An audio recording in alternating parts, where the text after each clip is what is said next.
La terre tremble, la terre semble se taire sous les décombres. Un décor sombre de corps en tombe. Un fort nombre de morts inonde tous les médias du monde, c'est le choc sur les ondes. Un pays qui s'effondre, un peuple qui succombe, des survivants qui tendent des mains remplies de cendres. Une soudaine hécatombe, juste en 40 secondes. Il n'y a plus que des ombres et nous pleurons ensemble. La douleur est palpable, l'angoisse interminable. Haïti est meurtri et son palais détruit. La peur est insoutenable, la poisse insurmontable. Et Haïti gémit sur ses enfants sans vie. Et au fond, elle envie d'être une meilleure patrie, elle qui fut autrefois la perle des Antilles.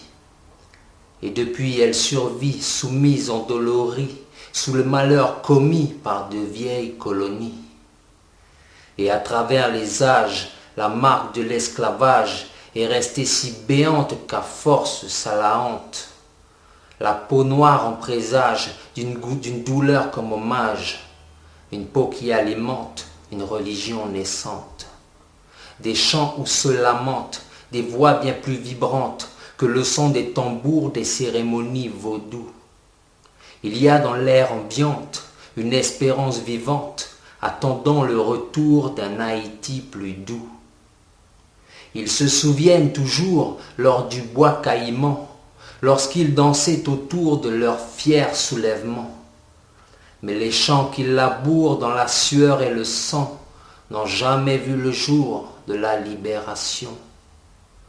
Drôle de gouvernement où corruption et troc deviennent les seuls alliés de Monsieur Papadoc.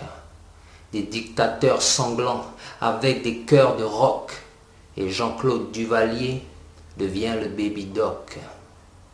Dur de gagner sa croûte face au tonton Macoute, c'est la loi des milices, c'est une drôle de police. Mais les gens coûte que coûte restent fermes sur leur route. Et c'est dans l'art naïf que s'expriment les natifs.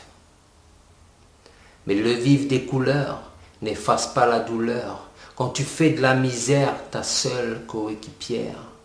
Des cœurs lourds de rancœur, témoins des premières heures, des attaques meurtrières menées par les chimères. Une histoire trop précaire qui poursuit sa galère quand la nature s'acharne et que personne elle n'épargne.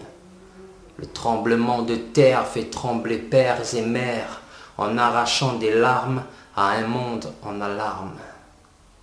C'est partout un élan de mobilisation, entremêlant nations à passer à l'action. On sauve encore des gens que l'on décoince du fond des prisons de ciment des anciens bâtiments. Port-au-Prince se réveille d'un bien étrange sommeil. Les rues ne sont plus des rues, beaucoup se sont perdus. Mais une foi sans pareille leur rappelle que Dieu veille, et même dans le dépourvu, Haïti prie Jésus. Y a-t-il une once d'espoir au milieu de ce cauchemar? Moi je veux bien y croire, mais c'est si dur à voir. Il est déjà si tard pour un nouveau départ, y a même pas de quoi boire et manger reste illusoire. Je ne prends pas au bas mot les promesses d'Obama de sortir du chaos l'île de ma vieille maman. La tête dans les infos, j'affronte avec effroi la tristesse des photos. J'ai des racines là-bas.